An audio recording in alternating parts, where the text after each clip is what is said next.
आज हम फिर से नए क्वेश्चन लेकर के आए हैं, तो उसमें हम लोग इम्पोर्टेंट क्वेश्चन सॉल्व करने वाले हैं। तो ध्यान से आप लोग क्वेश्चनों को देखिए और कॉन्सेप्ट को समझिए, है ना। तो पहला क्वेश्चन है, क्या है कि x की पावर a अपॉन x की पावर b की सबकी power a plus b, x की पावर b अपॉन x की घात c power b plus c, x की घात c अपॉन x की घात a कि सबकी पावर c प्लस ए का मान होगा। इसमें से पहला ऑप्शन है ए, बी ऑप्शन है एक्स की पावर ए प्लस बी प्लस सी, सी ऑप्शन है एक्स की पावर ए बी सी और डी ऑप्शन है 0। इनमें से एक क्वेश्चन सही होगा, एक आंसर क्या होगा, सही होगा, क्योंकि क्वेश्चन इंपॉर्टेंट है, कई बार एसएससी टेट में भी आ चुका है, इंपॉर्टेंट क्वेश्चन है। इसमें क्या है कि जैसे सर हमको ये दिया गया है, क्या दिया गया है, एक्स की घात ए अपॉन एक्स की घात बी की घात ए प्लस बी, और दूसरा इसी में एक्स की घात बी अपॉन एक्स की घात सी की घात बी प्लस सी, फिर दिया है एक्स की घात सी अपॉन एक्स की घात ए की घात सी प्लस ए, है ना, यही तो दिया। अब यहाँ पर हमें क्या है, घातांक के नियम लगाएंगे। क्या लगाते हैं कि अगर समान आधार हो और भाग की क्रिया हो तो घातें क्या होती, ये घटती, है ना। यानी कि कौन सा नियम लगेगा, पहला x की घात m बटे x की घात n बराबर x की घात m माइनस n, ये वाला लगेगा। तो इसमें हम ये लगा देंगे, तो x की घात हो जाएगा a माइनस बी और ये सब की घात a प्लस बी, ठीक है, बहुत स्पीड b माइनस सी, ये सब फिर सबकी घात b प्लस सी, ये हो जाएगा c माइनस a, ये c प्लस a, है ना। अब ये देखो घात पर घात है, यानी कि अब रूल्स कौन सा लगेगा, x की घात m की घात अगर n है तो क्या करते हैं, m इंटू n, यानी कि घात पर घात होती है तो उनको हम क्या करते हैं, घातों का गुणा कर देते हैं। तो इन दोनों का आपस में गुणा होगा, तो x की घात क्या हो जाएगा, a माइनस बी और a प्लस बी हो गया, ठीक है। फिर x की घात b माइनस सी और b प्लस सी हो जाएगा, फिर x की घात c माइनस a और c प्लस ए। अब यहाँ पर क्या देख रहे हैं, ये a minus b a plus b, यानी कि एक बार घटा है और एक बार जुड़ा है, कौन सी आइडेंटिटी बन जाएगी, यानी कि जो हमारी सर्व समीका हुई a square minus b square बराबर होता है a प्लस बी और a माइनस बी, यही तो होता है। यानी कि जब दोनों पे वर्ग हो, बीच में ऋण का चिन्ह हो, तो हम क्या करते हैं, एक बार जोड़ देते हैं और एक बार घटा देते हैं। तो इन दोनों को जोड़े तो क्या करेंगे, ये हो जाएगा a स्क्वायर ऋण बी स्क्वायर, फिर ये हो जाएगा x की घात बी स्क्वायर ऋण सी स्क्वायर, फिर x की घात सी स्क्वायर ऋण ए स्क्वायर। अब देखो यहाँ पर क्या है, ये जो x है ये आधार है और इनकी ये घातें हैं, है ना। तो समान आधार है और गुणा की क्रिया है, यानी कि गुणा में है, तो हम क्या करते हैं, घातों को क्या करते हैं, जोड़ देते हैं, यानी कि x की घात m गुणित x की घात n है तो हम लिखते हैं x की घात m प्लस n, ये वाली आइडेंटिटी, है ना, घातांक का नियम। तो जब इनकी घातों को क्या करेंगे, जोड़ दे देंगे, तो x की घात a स्क्वायर b स्क्वायर धन b स्क्वायर ऋण c स्क्वायर धन c स्क्वायर ऋण a स्क्वायर। अब देखो यहाँ ये ऋण का, ये धन का, ये धन का, और ये ऋण का, ये धन का, ये ऋण का, ये धन का, कट गया, क्या बचा, x की घात 0, तो x की घात 0, तो घातांक का नियम है कि किसी की घात 0 हो, यानी कि a की घात 0 बराबर 1, चाहे यानी कि एक से a क्या है, a की जो वैल्यू होनी चाहिए वो क्या हो, ग्रेटर देन 1 होना चाहिए, है ना, इस चीज को ध्यान रखना है। तो x की वैल्यू जो होगी 1 से बड़ी होगी और उसकी वैल्यू घात अगर 0 है तो उसका मान होगा, क्या होगा, 1 होगा, है ना। तो इसका मान 1 होगा, तो देखो ऑप्शन का आंसर पहला सही है, पहला ऑप्शन ए है ना, 1। इसका मतलब है हमारा ऑप्शन नंबर ए यही सही होगा। बहुत इंपॉर्टेंट सवाल है, चलते हैं सीखते हैं क्वेश्चन नंबर दूसरा। क्वेश्चन नंबर दूसरा में क्या है कि यदि 8 की पावर x धन 1 बराबर 64 दिया है हो तो 3 की पावर 2x प्लस 1 का मान होगा। बढ़िया सवाल है, ट्रिकी सवाल है ये। तो आपको करना क्या है, हमें क्या करना है कि जो 8 की पावर x प्लस 1 है ना, ये दोनों बराबर कब हो सकते हैं, जब इनका बेस बराबर हो, है ना। और जब बेस बराबर कर लेंगे तो फिर हम घातों को बराबर कर देंगे और x की वैल्यू निकाल करके इसमें रख देंगे, इसको हल कर लेंगे, इसके बाद जो आएगा वही हमारा आंसर होगा। तो कैसे करेंगे, तो इसमें हमें क्या करना है कि 8 की पावर x प्लस 1 बराबर इसके फैक्टर करेंगे, क्या होगा 8 64 होगा कि नहीं। तो 8 की घात 2 हो जाएगा, तो ये 8 की घात क्या है x धन 1 है ना। तो देखो बेस बराबर हो गया, तो इसका मतलब ये घातें भी बराबर होंगी। तो इसका मतलब x प्लस 1 बराबर 2, तो x बराबर कितना आ गया 1। अगर x की वैल्यू 1 आ गई तो हमें किसकी वैल्यू निकालनी है 3 की पावर 2x प्लस 1 की। अब 2x प्लस 1 की वैल्यू निकालनी, इसमें रखेंगे x की वैल्यू 1, तो यहाँ पर रख देंगे प्लस 1, 3 की पावर 2 प्लस 1 यानी कि 3 की पावर 3।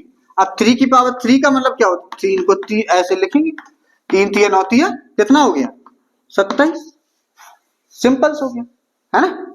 तो आंसर कौन सा होगा इसमें, देखो पहला ऑप्शन क्या है ए 1 बी में 9, सी में 27, डी में 81। तो आंसर कौन सा हो गया सही, हमारा सी ऑप्शन सही होगा। बिल्कुल सिंपल सा सवाल है ना। चलते सीखते क्वेश्चन नंबर तीसरा में क्या है कि दो भाइयों की वर्तमान आयु का अनुपात 1:2 है, यानी कि दो भाई हैं, कोई क्या है दो भाई हैं, तो उनकी जो आयु है वर्तमान में, वो क्वेश्चन ये कह रहा है कि उनका अनुपात जो है 1:2 है, तथा 5 वर्ष पूर्व यह अनुपात 1:3 था, यानी कि 5 वर्ष पहले, आज से 5 वर्ष पहले उनका अनुपात 1:3 था। अब वो पूछ रहा है कि 5 वर्ष बाद उनकी आयु का अनुपात क्या होगा। पहला ऑप्शन हमारे पास दिया गया है, पहला है 1:4, बी 3:5, सी 2:3, डी 5:6। इनमें से एक होगा ना ऑप्शन सही। तो कैसे हम याद करेंगे, तो दो भाइयों का वर्तमान अनुपात दिया गया है ना। तो वर्तमान आयु क्या हो जाएगी इनकी, वर्तमान आयु हो जाएगी, मतलब एक की x हो जाएगी, एक की दूसरे की 2x हो जाएगी, इन दोनों का अनुपात 1:2 होगा। अब वो कह रहा है कि ये हमको दिया है 5 वर्ष पूर्व, तो 5 वर्ष पूर्व का मतलब ये वर्तमान है, तो 5 वर्ष पूर्व माने 5 घटा देंगे। तो अगर हम इनको 5 घटा देते हैं, इनका अनुपात करते हैं, फिर 5 ऐसे घटाते हैं, तो वो कह रहा है 1:3 हो जाता है। तो इसका 1:3 है ना, 1/3। अब इसको क्रॉस मल्टीप्लिकेशन करेंगे और हल करके x की वैल्यू निकाल लेंगे। कैसे निकालें, 3x 3 × 5 = 15, और ये हो जाएगा 2x ऋण 5।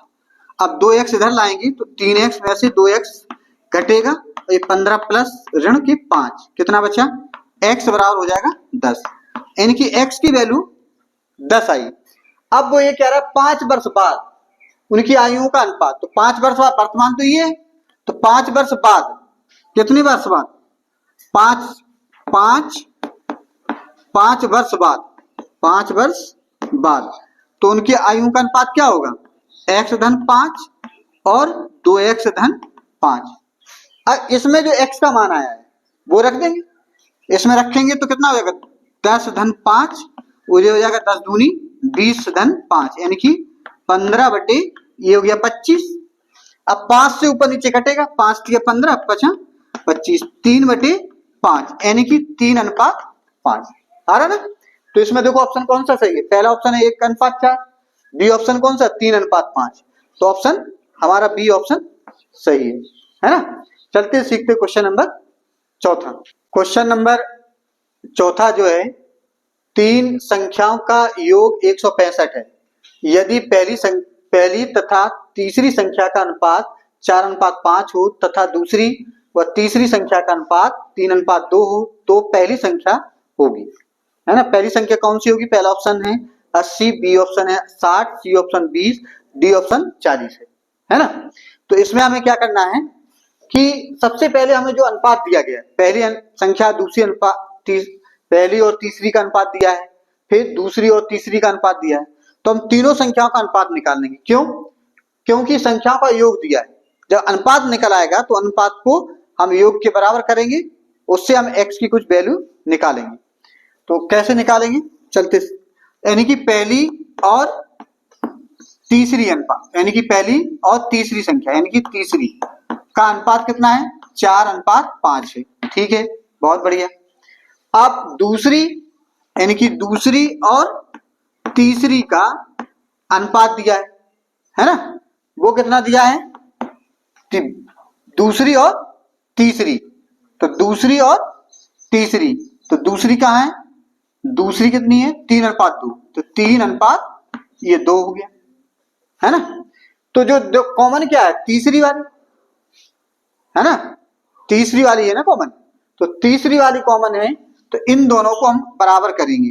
कैसे करेंगे, इस 2 का, क्योंकि दूसरी अब तीसरी तीसरी अगर बराबर करेंगे, यानी कि इसको हम 2 कैसे लिखेंगे, इसको 3 को इधर लिख देंगे, तीसरी और दूसरी अनुपात कर लें, यानी कि इसको ऐसे करेंगे, यानी कि देखो ऐसे लिखेंगे पहले, तो ऐसे 2, ये 2:3, यानी कि यहां लिखेंगे 2, दूसरी है ना 3:2। अब ये जो है दूसरी और तीसरी, इसको अनुपात को बराबर करेंगे, यानी कि यहां पर क्या करेंगे 3 से गुणा और यहां करेंगे 5 से गुणा, ठीक है। तो 3 से अगर इसमें गुणा कर देंगे तो ये हो जाएगा 1:2:3, है ना, 3 चौक 12 और ये 3 5 अनुपात ये 15, है ना, यहां भी 15 हो जाएगा, 15 हो गया, और ये हो गया 5 दूनी 10। अगर मान लीजिए पहली अगर हमारी 12x है, दूसरी अगर हमारी 15x है ना, और तीसरी हमारी जो है वो 10x है ना, तीसरी संख्या, क्योंकि अनुपात में अगर जब भी दिया हो तो उसको x मान करके मान सकते हैं।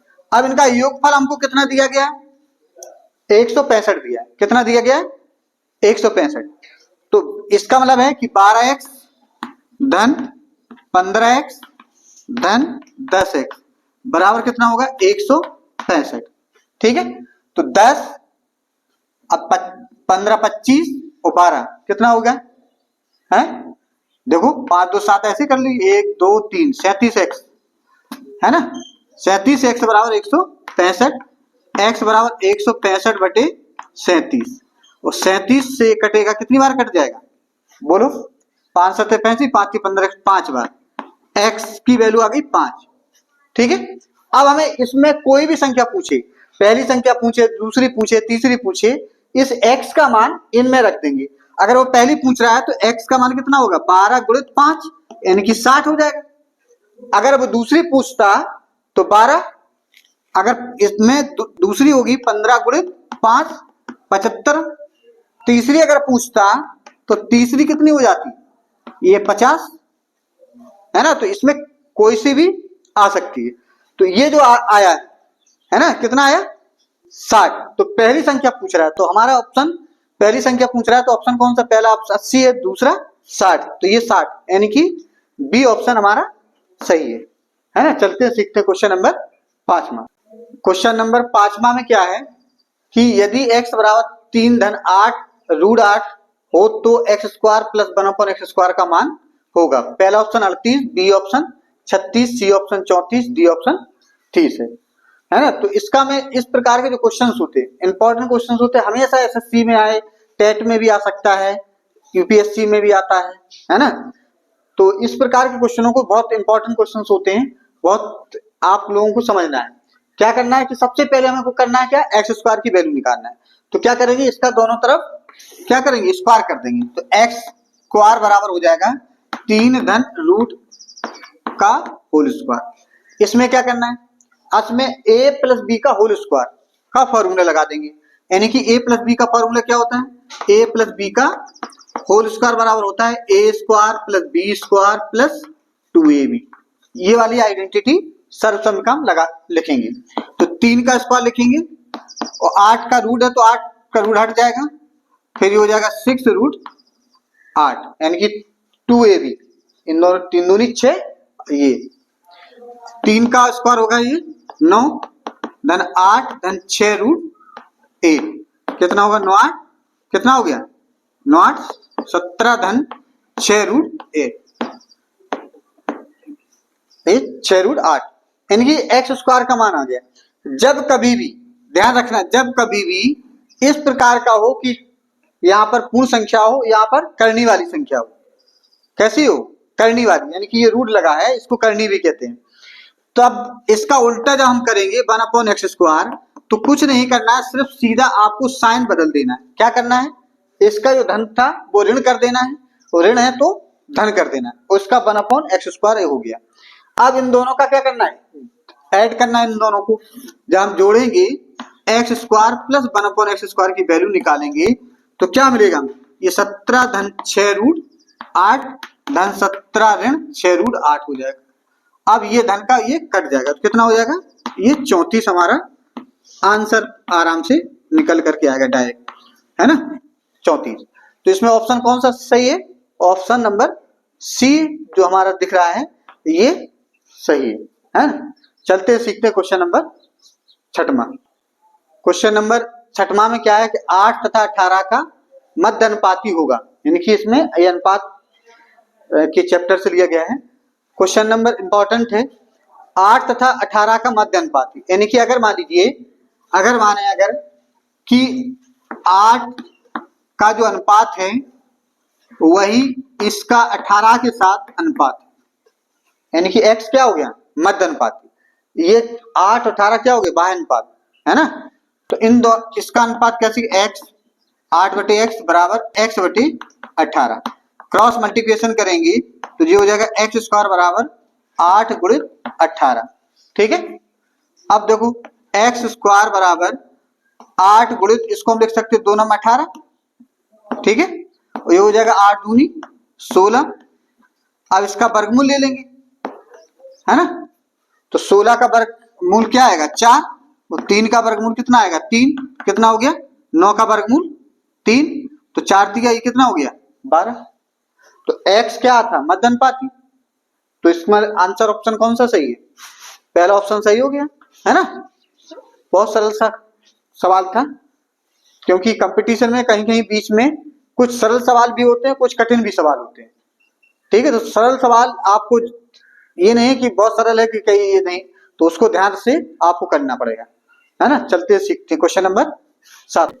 क्वेश्चन नंबर 7वां में क्या है, इंपॉर्टेंट क्वेश्चन है, कई बार ये एग्जाम में पूछा गया है। एक टोकरी में 1250 फूल है, यानी कि एक टोकरी है, क्या है टोकरी, टोकरी समझ डलिया, है ना, फूल है। एक व्यक्ति किसी नगर के प्रत्येक मंदिर में, यानी कि एक कोई नगर है उसमें मंदिर होंगे, तो मंदिर में प्रत्येक मंदिर में उतने ही फूल चढ़ाता है जितने की उस नगर में मंदिर है। अगर मंदिर एक नगर में 10 मंदिर हैं तो एक मंदिर पे वो 10 फूल चढ़ाता है। इस प्रकार से उसने 10 मंदिरों पे चढ़ाया होगा, है ना, 10-10 फूल, प्रत्येक मंदिर पे उतने ही फूल चढ़ा रहा है जितने की जितने उस नगर में मंदिर है।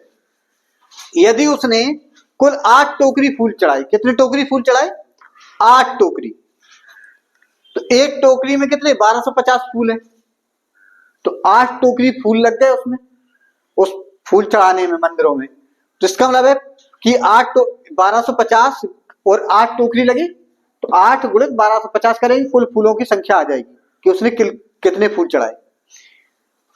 तो उस नगर में कुल मंदिर कितने हैं, मंदिरों की संख्या हमको बतानी है ना। तो अगर हमको चाहे हमको मंदिरों की संख्या पूछे, चाहे वो ये पूछ ले कि एक मंदिर पर उसने कितने फूल चढ़ाए, क्योंकि उतने ही फूल चढ़ाए जितने की उस नगर में मंदिर है।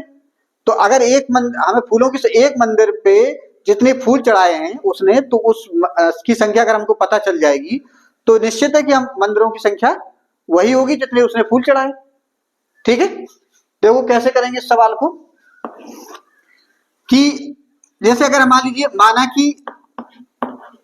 माना कि मंदिर उसमें नगर में x हैं, कितने हैं x, जितने मंदिर है उतने ही फूल चढ़ाए एक मंदिर पर, है ना। तो एक मंदिर पर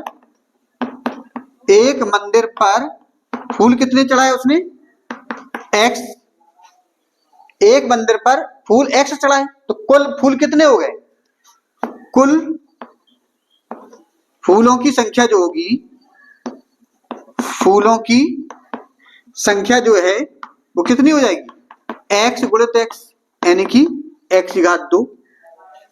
अब फूल ये जो चढ़े हैं वो किसके बराबर होगी? उसने 8 टोकरी फूल चढ़ाए और एक टोकरी में इतने थे, तो एक्स स्क्वायर बराबर हो जाएगा, कितना हो जाएगा? 1250 गुणित 8, है ना। अब इसमें गुणा कर दीजिए, 8 पंच 40 की 0, 8 पंच 40 की 0, 8 दूनी 16, 16 4 20, है ना। और 8 एकम 8, 8 दो 10, कितना हो गया? 10,000। तो इसका वर्गमूल ले लीजिए, 10,000 कितना आ जाएगा? 100। कितना आ गया?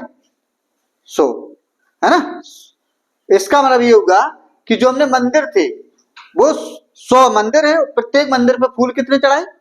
100 चढ़ाए उसने, क्योंकि जितने मंदिर थे उतने ही एक मंदिर पे फूल चढ़ाए। तो कुल मंदिरों की संख्या पूछ रहा है, तो कुल मंदिर कितने हो गए? 100। तो पहला ऑप्शन कौन सा सही है? ए ऑप्शन सही है ना। पहला ऑप्शन ए 100, है ना। बी में 200 है, सी में 300 है, डी में 400 है। तो पहला ऑप्शन हमारा होगा सही, 100 मंदिर होंगे उसमें। चलते हैं, सीखते हैं क्वेश्चन नंबर 8। क्वेश्चन नंबर 8वां में क्या है कि एक घड़ी का मूल का विक्रय मूल्य 420 रुपया है, तो वह 25% बट्टे पर बेची जाती है। घड़ी का अंकित मूल्य क्या होगा? है ना, इंपॉर्टेंट सवाल है क्वेश्चन, क्योंकि सबसे मेन बात है कि बट्टा क्या होता है, ये भी समझ लें। क्योंकि किसी भी वस्तु का जो अंकित मूल्य होता है, तो अंकित मूल्य पर जो हम छूट देते हैं उसी को हम कहते हैं बट्टा, है ना। क्या कहेंगे? उसी को गणित की भाषा में क्या बोलते हैं? बट्टा बोलते हैं। जैसे कोई दुकानदार की जो वस्तु है उस पर अंकित मूल्य है 100 रुपया, उसने 10 रुपया आपको छूट दे दी, तो आप उसको कितना रुपए दोगे? 90 रुपए दोगे, है ना। तो 10 रुपए क्या हो गया? बट्टा हो गया, यानी कि 10% छूट होगी। 100 रुपए पे 10 रुपया का मतलब 10% छूट, तो इसका मतलब उसे हम बट्टा बोलेंगे। क्या बोलेंगे? बट्टा। इसका मतलब है कि जब भी कभी बट्टा शब्द लिखा हो, है ना, तो समझ लेना है कि वो अंकित मूल्य पर छूट दे रहा है। क्या कर रहा है? छूट दे रहा है ना। या तो वो छूट लिखे यहाँ कि उसने इतने रुपए की छूट दी, या वो फिर लिखे कि इतने बट्टा दिया, कितने परसेंट दिया, तो 25% बट्टे पर बेची जाती है। यानी कि जो अंकित मूल्य था उस पर वो 25% छूट दे करके उसने बेची कितनी? 420 रुपया में। तो उसका अंकित मूल्य बताना है। तो अगर हम मान लीजिए, माना कि अंकित जो मूल्य है, अंकित मूल्य अगर x मान लेते हैं, अब x 25% छूट देना है, तो इसका 25% निकालेंगे, तो 25% x का 25% क्या होगा? x गुणित 25/100, है ना। यानी कि कितना हो गया? 25x/100। अब ये तो विक्रय मूल्य क्या, इतना मूल्य जो है इसमें से उसने क्या किया? घटा करके दिया है। क्या किया? इसका जो 25% था वो ये आया, तो ये इसमें से घटा करके उसने बेची है। तो विक्रय मूल्य जो होगा, विक्रय मूल्य बराबर x ऋण 25x/100, यानी कि 25x 100 इधर मल्टीप्लाई करेंगे, 25 घटेगी तो बचेगा 75/100x, है ना। अब ये विक्रय मूल्य कितना दिया? 420 के बराबर है ना। तो x बराबर क्या हो जाएगा? 420 गुणित 100/75। आप काट दीजिए, है ना। 25 चौको 100, 25 3 75, कट गया 3 बार। अब 3 एकम 3, 3 एकम 3, 3 चौको 12, 140 ये होगा। यानी कि 140 गुणित 4, 4 का गुणा कर दीजिए, 4 चौको 16, 4 एकम 4 और 1 5, कितना हो गया? 560 रुपया। यानी कि जो घड़ी का मूल्य था, जो अंकित था, अंकित मूल्य जो था वो कितना था? 560। उस 560 पर उसने 25% डिस्काउंट कर दिया, यानी कि छूट दे दी, बट्टा दे दिया, तब उसने 420 रुपए में बेची थी। तो इसमें देखो कौन सा सही है? ऑप्शन पहला ऑप्शन सही है, 560। ऑप्शन नंबर कौन सा सही है? 560। चलते सीखते हैं क्वेश्चन नंबर 9। क्वेश्चन नंबर 9 में क्या है, एक वृत्त की एक जीवा की लंबाई वृत्त की त्रिज्या के बराबर है तो जीवा द्वारा केंद्र पर बना कोण का मान होगा। पहला ऑप्शन है 60 अंश, बी 30 अंश, सी 50 अंश, डी 100 अंश। इनमें से एक सही होगा। तो सबसे पहले हम देखेंगे एक वृत्त बनाते हैं। ठीक है, एक वृत्त हो गया, इसका केंद्र मान लीजिए ये है ना। अब इसकी जीवा क्या होगी, ये जो लंबाई है ये यानी कि वृत्त की परिधि पर स्थित दो बिंदुओं को मिलाने वाली रेखा को उस वृत्त की जीवा कहते हैं। ये जीवा होगी, क्या होगी, एक जीवा है। अब इसकी जो लंबाई है वो ये त्रिज्या के बराबर होगी। ये दो त्रिज्या वृत्त की बराबर होती है, ये और ये तीनों बराबर है ना। अगर ये वृत्त का केंद्र O है, ए बी वृत्त की क्या है, जीवा है। क्या है, जीवा। तो इसका मतलब ये हुआ कि अगर त्रिभुज की तीनों भुजाएं बराबर है, क्या बन रहा है, ओ ए बी क्या बन रहा है, एक त्रिभुज बन रहा है। तो त्रिभुज की जिसकी तीनों भुजाएं बराबर होती हैं उसे समबाहु त्रिभुज कहते हैं।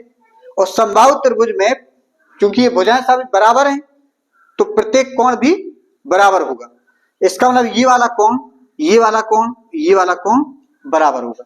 होगा कि नहीं होगा, यानी कि x ये भी x ये भी x। ठीक है, अब हमको ये पता है कि त्रिभुज के तीनों कोणों का योग कितने अंश से होता है, 180 अंश होता है। यानी कि x धन x बराबर 180 अंश। तो ये हो गया 3x बराबर 180 अंश। तो x बराबर कितना होगा, 60 अंश। यानी कि समबाहु त्रिभुज का प्रत्येक कोण कितने अंश का होता है, 60 अंश का होता है। तो इस केंद्र पर कितना कोण बनेगा, अगर x कितने अंश का कोण बनेगा, 60 अंश का, है ना। यहां पर भी देखो, यहाँ भी 60 अंश का बनेगा। इसका मतलब पहला ऑप्शन नंबर क्या है, ए, कितना है, 60 अंश। यानी कि केंद्र पर जो बनेगा वो 60 अंश का कोण बनेगा। चलते सीखते हैं क्वेश्चन नंबर 10। क्वेश्चन नंबर 10 में क्या है, इंपॉर्टेंट क्वेश्चन से कई बार ये आ चुका है कि दो टंकियों में क्रमशः 72 लीटर तथा 116 लीटर दूध भरा है। यानी कि दो टंकियां हैं, उनमें एक में 16 लीटर दूध भरा है, एक में 72 लीटर दूध भरा है और एक में 116 लीटर दूध भरा है ना। तो वो ये पूछ रहा है कि कौन सा ऐसा बर्तन होगा जिसमें धारिता माने बड़ी से बड़ी धारिता का बर्तन, धारिता माने जिसमें जो धारण करना, यानी कि जिसमें दूध आता है उसे हम जितना बर्तन दूध उसमें आता है उसको उस बर्तन की क्या कहते हैं, धारिता कहते हैं। जैसे कोई मग्गा लिया उसमें पानी भर दें तो क्या होगा, मग्गे ने उस पानी को धारण कर लिया, उसको बोलते हैं धारिता। का बर्तन कौन सा होगा जिससे दोनों टंकियों के दूध को पूरा पूरा नापे, यानी कि 72 लीटर वाले को भी पूरा पूरा नापा जा सके उसी बर्तन से, और 116 वाले जो टंकी है उसमें दूध भरा है उसको भी पूरा पूरा नापा जा सके, है ना। तो ऐसे जब कहा जाए तो इसमें बड़ी से बड़ी पूछ रहा है ना, तो बड़ी से बड़ी माने इन दोनों का हमें क्या करना पड़ेगा, मासा निकालना पड़ेगा। क्या करना पड़ेगा, मासा निकालना पड़ेगा। तो मासा कैसे निकालेंगे, 72 और 116 का क्या करना, मासा निकालना। तो मासा हम चाहे भाग विधि से निकालें चाहे गुणनखंड विधि से निकाल सकते हैं, है ना। दो विधियां हमारे पास हैं। तो भाग विधि में क्या होता है, छोटी संख्या का भाग बड़ी संख्या में देते हैं। तो कैसे, तो ऐसे देंगे 116। आप 72 दूनी कितना हो जाएगा, 2 दूनी 4, 2 सत्ते 14, 142, लेकिन 116 है तो ज्यादा, तो एक बार जाएगा ये। तो एक बार यहां लिखेंगे 72, घटा देंगे तो 6 में से 2 गया 4, है ना। 11 में से 7 गया कितना, 7 4 11, तो ये 44। अब ये जो 44 बचा इसका भाग देंगे 72 में, कितनी बार चला जाएगा, एक बार। तो एक बार फिर घटा देंगे, कितना बचेगा, 8 4 12, 6 बचा, 6 में से 4 गया 2, 28 बचा। तो फिर 28 का भाग देंगे कितने में, 44 में, फिर एक बार जाएगा तो ये 28 बचेगा, फिर घटाएंगे 8 6 14, तो ये 16 बचा। फिर 16 का भाग देंगे 28 में, फिर एक बार चला जाएगा तो कितना बचेगा, ये 2 बचा और ये 1 बचा, 12 बचा। फिर 12 का भाग क्या किस में देंगे 16 में, तो 12 एकम 12 है ना, तो घटाएंगे कितना बचेगा 4 बचेगा। इस 4 का भाग देंगे 12 में, है ना, तो 12 में देंगे तो 4 दिया 12। लास्ट में जिस संख्या का भाग पूरा पूरा चला जाता है तो वही संख्या जो होती है वही दोनों संख्याओं का क्या होती है मासा कहलाती है ना। इसका मतलब है कि जो बड़ी से बड़ी धारता का बर्तन यानी कि 4 लीटर का धारता का जो बर्तन होगा वो दोनों संख्याओं को, जो लीटर पानी उस दूध है उसमें बर्तन में, वो दोनों को नाप लेगा, इसको भी नाप लेगा इसको भी नाप लेगा। देखो 4 का भाग अगर इसमें देंगे ये भी कट जाएगा और ये भी कट जाएगा, तो वो 4 एकम 4, 4 32 कट गया, 4 दूनी 8 है ना, 3 बचा, तो 4 नंबर 36 ये भी कट गया। इसका मतलब है कि हमें कौन सी धारता कर चाहिए बर्तन, 4 लीटर वाले धारता वाला बर्तन हमारे पास हो तो ये दोनों बर्तनों का दूध पूरा पूरा हम नाप सकते हैं। ठीक है, चलते हैं सीखते हैं। क्वेश्चन नंबर 11वां में क्या है, तो एक 3 अंकीय संख्या का प्रत्येक अंक 3 का गुणज है। गुणज का मतलब अपवर्त मल्टीपल, जैसे 3 का गुणज का मतलब 3 का गुणज का मतलब ये होगा कि 3 का अगर आप क्या करेंगे पहाड़ा पढ़ें 3 एकम 3, 3 दूनी 6, 3 तिया 9 इस प्रकार के, तो उसके गुणज होते हैं। यानी कि किसी भी संख्या का गुणज निकालने के लिए क्या करते हैं, दी हुई संख्या में हम प्राकृतिक संख्या से गुणा कर देते हैं 1 2 3 का, तो उसके गुणज हमको मिलने लगते हैं। तो एक 3 अंकीय संख्या का प्रत्येक अंक 3 का गुणज है अगर इस संख्या का अंतिम अंक क्या है, अंतिम अंक सम संख्या है। कैसी है, सम संख्या, यानी कि अब 3 का गुणज भी है और सम भी है, तो 3 का गुणज का मतलब सम भी है, तो 3 दूनी 6, तो 6 क्या है सम संख्या और 3 का गुणज भी है। इसका मतलब जो संख्या 3 अंक की है उसका जो अंतिम अंक है वो 6 होगा। क्या होगा 6 होगा। और 3 अंकों का योग 12 है। अगर वो 3 अंक की संख्या है तो तीनों का अंकों को जोड़ेंगे तो उसका क्या आ जाएगा, उसका योगफल कितना होना चाहिए 12 होना चाहिए। तो इसलिए हम क्या, अब संख्या क्या होगी, तो पहले तो हम संख्या निकालेंगे, संख्या के बाद फिर उसका 25% निकालेंगे, वही हमारा आंसर हो जाएगा। तो सबसे पहले जो 3 के गुणज हैं, जो हमारे अंक हैं 0 से लेकर के 1 2 3 4 5 5 6 7 8 9 ये अंक होते हैं 0 से लेकर के 9 तक। ठीक है, अब इसमें से 3 के गुणज हम निकाल लेते हैं। तो 3 के गुणज कौन कौन से होंगे, 3 के गुणज कौन कौन से होंगे, 3 होगा 6 होगा और 9 होगा, है ना। 3 के गुणज निकले 3 6 और 9। अब वो ये कह रहा है कि जो अंतिम अंक है, जो 3 अंक की संख्या है वो उसका अंतिम अंक क्या है, सम संख्या है।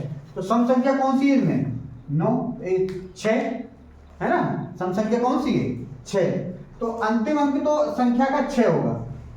अब अगर हम यहाँ अब बचे कितने 3 और 9, तो अगर हम 3 और यहाँ 9 लिखते हैं और इनका योगफल करते हैं तो 9 6 15 3 18 हो रहा है। तो होना कितना चाहिए, होना कितना चाहिए 12। तो इसका मतलब है कि 9 नहीं होगा। और अगर हम 6 को 2 बार रखते हैं तो 6 दूनी 12 3 15 हो जाएगा, तो 6 2 बार नहीं हो सकता। तो एक ही चांस बचा हमारे पास कि 3 ही यहाँ अंक और होगा, क्योंकि पहला लास्ट अंक फिक्स हो गया, क्योंकि वो कह रहा है 3 का गुणज और लास्ट सम संख्या है, इसलिए ये तो फिक्स है। अब देखो 3 3 6 6 12, अब हो गया 12। अब ये हमारे पास ये वाली संख्या है, यानी कि जो वो कह रहा है ना एक 3 अंकीय संख्या, तो ये 3 अंकीय संख्या है ना, इकाई दहाई सैकड़ा, संख्या का प्रत्येक अंक 3 का गुणज है। तो 3 का गुणज है ना, 3 एकम 3, 2 बार 3 एकम 3, फिर 3 दूनी 6, सब 3 के गुणज है। अगर इस संख्या का अंतिम अंक एक सम है तो ये सम भी है, और 3 अंकों का योग 12 है तो 3 3 6 6 12 ये भी हो गया। तो अब इसका इस संख्या का 25% बताओ। 25% का मतलब इस संख्या का 25% निकाल देंगे, 25 बटे 100, 25 को 100 4 बाई कट जाए, और 4 का भाग यहाँ दे देंगे, यानी कि 336 बटे 4, 4 का भाग देंगे कितनी बार जाएगा 4 32, एक बचा तो 16 हो जाएगा, 4 को 16, यानी कि जो 336 थी उसका 25% 84 का। तो पहला ऑप्शन हमारे पास कौन सा है 74 है, दूसरा ऑप्शन बी 120 है, सी ऑप्शन कौन कितना है 84 है। और डी ऑप्शन 98। तो ऑप्शन कौन सा सही है हमारा? 84। ऑप्शन सी ऑप्शन सही है। चलते हैं सीखते क्वेश्चन नंबर 12। क्वेश्चन नंबर 12 में क्या है? 12 में लिखा हुआ है 9 ऋण 1 सही 2/9 का 3 सही 3/11 भागे 5 सही 1/7 का 7/9 बराबर, यहाँ क्वेश्चन मार्क लगा हुआ। क्वेश्चन मार्क माने इसका अगर हम हल करेंगे तो कितना मान आएगा? क्वेश्चन लगा है ना, यहाँ पर आप क्वेश्चन मार्क लगाए तो इसका मतलब है इसका मान निकाल करके बताना है। तो एक पहला ऑप्शन दिया है 1 सही 1/4, बी ऑप्शन 8, सी ऑप्शन 8 सही 32/81, डी ऑप्शन 9 है ना। तो इसमें से एक आंसर सही होगा है ना, 4 ऑप्शन तो सही होंगे नहीं। तो इसमें कैसे इसको हल करेंगे? तो ये बॉड मास के आधार पर लगेगा। बॉड मास माने पहले ब्रैकेट तोड़ते हैं, फिर डिवीजन, फिर मल्टीप्लिकेशन, एडिशन, फिर मास है ना, सब्ट्रैक्शन, यही आपको करना। तो division, multiplication, addition, subtraction. Subtraction माने सबसे लास्ट में घटाना करते हैं। सबसे पहले ब्रैकेट लगाया तो ब्रैकेट, ऑफ माने के। तो जहाँ पर का शब्द लिखा है वो उसमें क्या करना है आपको? वहाँ पर गुणा का चिन्ह लगाना है। क्या लगाना है? गुणा का चिन्ह लगाना है। तो चलते देखें इसको कैसे हल करते हैं। 9, अब देखो पहले तो ये फ्रैक्शन भिन्न है। कैसी है? मिश्रित भिन्न है। इसको साधारण भिन्न में बदलेंगे। पहले लिख लेते हैं 1 सही 2/9 का 3 सही 3/11 भागे 5 सही 1/7 का 7/9, इसका मान निकालना। तो क्या करेंगे? देखो 9 एकम 9 2 11, 11/9। जहाँ एक का लिखा है वहां पर गुणा का चिन्ह लगा दीजिए। 11 के 33 3 36/11 हो गया, भागे 7 बचे 35 और 36/7। जहाँ एक का लगा है उसकी जगह आपको क्या करना है? गुणा का चिन्ह लगा देना। अब देखो जब गुणा का चिन्ह लग गया तो 11 से ये 11 ऊपर नीचे कट जाएगा, 9 से ये कटेगा 9 चौको 36 4 बार, यहाँ से ये 7 से कट जाएगा, 9 से ये 4 बार ही कट जाएगा। ठीक है, 9 यहाँ कितना बचा? 4 भागे 4। अब इसमें देखो बच्चे क्या करते हैं? पहले घटा देते हैं फिर भाग करते हैं, जबकि बॉड मास क्या कहता है? पहले आपको क्या करना है? भाग करना है। डिवीजन, ब्रैकेट और division, multiplication, addition, subtraction. Subtraction सबसे लास्ट में करना है। क्या करना है? सबसे लास्ट में। तो पहले हम क्या करेंगे? इसको हल करेंगे, यानी कि 4/4, यानी कि इस 4 में इस 4 का भाग देंगे। तो 4 से 4 का भाग देंगे तो कितनी बार जाएगा? 1 बार। तो 9 में से 1 घट जाएगा तो कितना बचेगा? 8। अब देखो इसमें ऑप्शन कौन सा सही है? पहला ऑप्शन 1 सही 1/4 है, दूसरा ऑप्शन बी है ना। बी ऑप्शन में 8 दिया हुआ है, तो ऑप्शन बी हमारा सही है। चलते सीखते क्वेश्चन नंबर 13। क्वेश्चन नंबर 13 में क्या है? यदि x स्टार y बराबर x² + y² + xy + 1 हो तो 1 स्टार 2 स्टार 3 का मान निकालना है ना। इसका मान ज्ञात करना है कि कौन सा मान होगा। तो इसमें क्या होगा? जैसे पहला ऑप्शन दिया 6, B option 19, C option 82, D option 98। इनमें से एक ऑप्शन सही होगा। इंपॉर्टेंट क्वेश्चन से एसएससी कई बार टेट में भी आ गया, यूपीएससी में भी क्वेश्चन आ गया ये है ना, यूपीएसआई में भी क्वेश्चन इस तरीके का क्वेश्चन आ चुके हैं। तो इसका आपको क्या करना है? कॉन्सेप्ट समझना है कि इस प्रकार के जो स्टार वाले सवाल हैं इनके क्वेश्चन हैं तो उनको हम कैसे हल करते हैं। तो सबसे पहले क्या करेंगे कि जो हमारे पास ऑपरेशन दिया गया है, यानी कि x स्टार y बराबर ये है इसके बराबर है ना। तो इसको हम कैसे हल करेंगे कि हमको दिया गया है x स्टार y बराबर x² + y² + xy + 1। सबसे पहले हम क्या करेंगे, क्योंकि दो ही दिए x स्टार y है ना, तो दो में ऑपरेशन दिया है और उसका आपको ये उसका फॉर्मूला पूरा दिया गया है कि x स्टार y का क्या अर्थ है। तो 1 स्टार 2, अब यहाँ पर देखो 1 स्टार 2 लिखा है, तो ये एक क्या हो गया x और ये 2 क्या हो गया y। अगर यहाँ xy था तो यहाँ xy है, अगर यहाँ 1 और 2 हो जाए तो यहाँ x स्थान पर 1 और y के स्थान पर 2 इसमें रख देंगे। x स्थान पर 1 तो 1 का स्क्वायर 2 का स्क्वायर धन 1 गुणित 2 धन 1 तो कितना हो जाएगा 1 धन 2 दूनी 4 2 एकम 2 धन 1 4 2 6 6 कितना हो जाएगा 4 2 1 3 3 4 3 7 और 1 8 कितना हो गया ये तो 8 हो गया है ना 4 2 6 2 8 ऐसे जोड़ लीजिए। अब इसकी वैल्यू आ गया इसकी वैल्यू आई 1 स्टार 2 की वैल्यू आई 8 ठीक। अब हमको मान निकालना है इसका तो हम इसको लिखेंगे यहाँ 1 स्टार 2 स्टार 3 तो 1 स्टार 2 की वैल्यू क्या आई 8 है ना तो यहाँ पर 8 रख देंगे तो 8 स्टार 3 हो गया। अब यहाँ ये हो गया x ये हो गया y। अब यहाँ पर x स्थान पर इसी सवाल में क्या रखेंगे 8 तो 8 का स्क्वायर धन 3 का स्क्वायर धन 8 गुणित 3 धन 1 ठीक है। 8 का स्क्वायर करेंगे 64 हो जाएगा 3 का स्क्वायर करेंगे 9 हो जाएगा 8 का 24 हो जाएगा धन 1 इसको अप्लाई करेंगे तो देखो 24 और 1 25 है ना और 25 और 9 जोड़ देंगे यहाँ मान लीजिए 64 धन 25 और 9 कितना हो जाएगा 9 5 14 34 तो यहाँ 34 हो गया। आप 64 और 34 जोड़ेंगे तो कितना हो गया 98 है ना।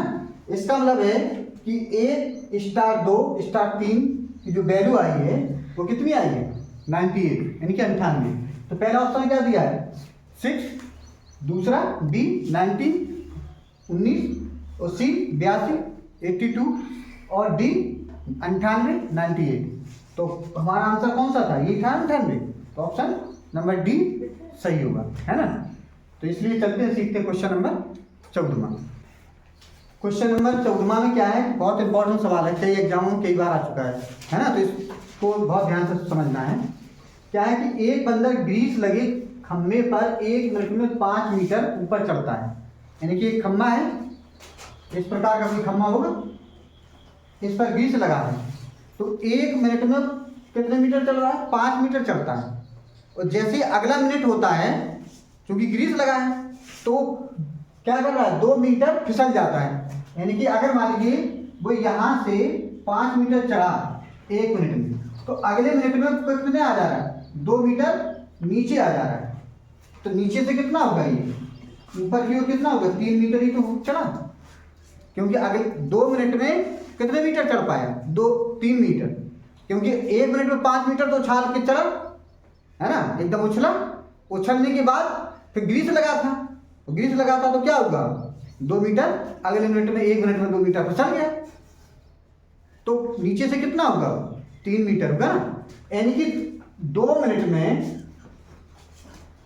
2 मिनट में 2 मिनट में 2 मिनट में बंदर चढ़ता है कितना बंदर चढ़ता है कितना चढ़ता है 5 में से कितना 2 घटेगा कितना बचेगा 3 मीटर चढ़ता है कितने मीटर चढ़ रहा है 3 मीटर कितने मिनट में 2 मिनट में।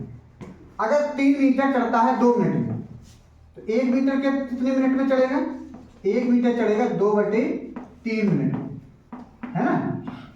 अब उसको चलना कितना 35 मीटर चढ़ना है तो 35 नहीं चढ़ाएंगे इसमें हम पहले क्या कर देंगे उसको 33 चढ़ा देंगे तो 33 मीटर कितने मिनट में चढ़ेगा 33 मीटर चढ़ेगा 2/3 गुणित 33 3 से कटेगा 11 बार कट जाएगा 11 दूनी 22 मिनट यानी कि बंदर जो है 22 मिनट में 33 मीटर चढ़ गया कितने मिनट में 22 मिनट में।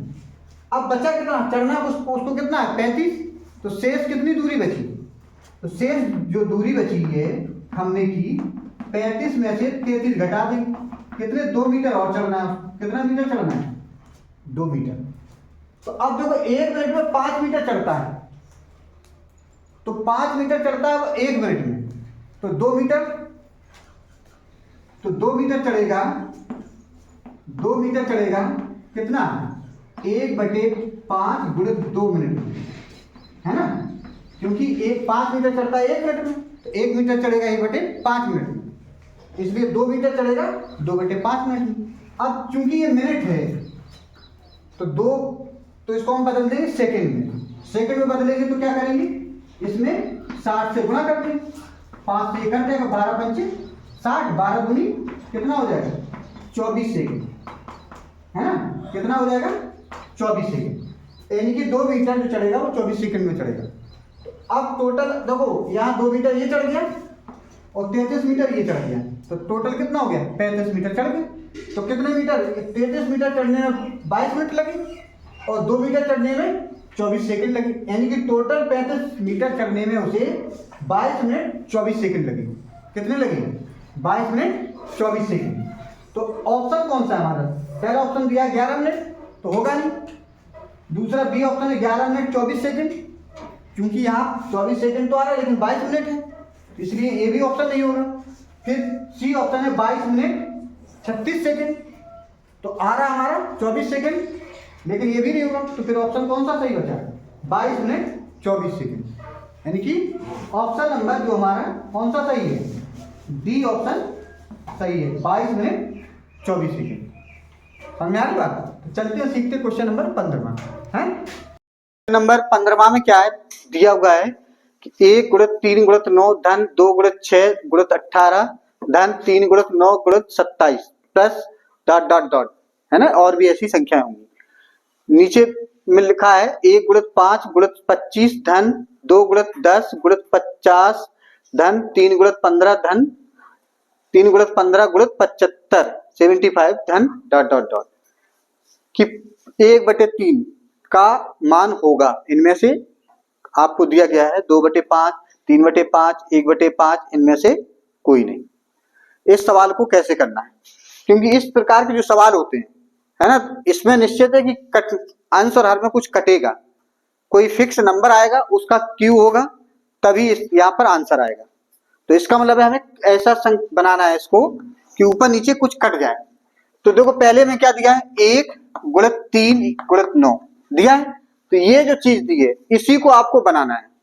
इसमें क्या हो जाएगा, यहां हो जाएगा 1 गुणित 2 गुणित 2 गुणित 3, ये 6 के हो जाएगा, क्योंकि हमें 1 3 9 में डिवाइड करना है, गुणित ये हो जाएगा 2 9 में 18, ठीक है, ये हो गया।